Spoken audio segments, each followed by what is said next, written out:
അപ്പോൾ നമ്മളൊന്ന് വന്നിട്ടുള്ളത് എൻ്റെ വീട്ടിൽ കെട്ടുന്നറിയാം കേട്ടോ ഗൈസ്. എൻ്റെ ഉണ്ണി മലയ്ക്ക് പോകുന്നുണ്ട്, അച്ഛനും മലയ്ക്ക് പോകുന്നുണ്ട്, നമ്മുടെ ഇപ്പുറത്തെ വീട്ടിലത്തെ ആൾക്കാരും മലയ്ക്ക് പോകുന്നുണ്ട്. അപ്പോൾ അവിടെ നിന്ന് വള്ളി വാങ്ങിക്കാൻ പോവുകയാണ്. ഇത്ര നേരത്തെ നിങ്ങൾ കണ്ടിരുന്നത് അവിടെ കെട്ട് നടക്കണതിൻ്റെ വിശേഷങ്ങളാണ് കേട്ടോ ഗൈസ്. ഞങ്ങൾ തിരിച്ചു പോകട്ടോ. പിന്നെ നമുക്ക് ഇനി അവിടുത്തെ വിശേഷങ്ങളാണ്. അവിടേക്ക് മിണ്ടാൻ പറ്റില്ല, ഫുൾ സൈലൻ്റ് ആയതുകൊണ്ടാട്ടോ അത്രയും നേരം ഞാൻ മിണ്ടാണ്ട് വീഡിയോ എടുത്തിട്ടുണ്ടായിരുന്നു.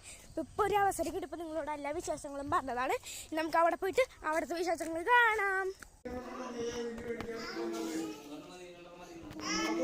നടക്കുമ്പോൾ അപ്പുറത്ത് അവിടെ ഇരുന്ന് പിള്ളേരിട്ട് ഫോണിൽ ഗെയിം കളിക്കുക.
ഇന്നത്തെ വീഡിയോ ഇത്രയുള്ളൂ. പാർട്ട് 2 വരും. അതുവരെയും ബൈ ബൈ. ലൈക്ക് ചെയ്യാൻ മറക്കല്ലേ.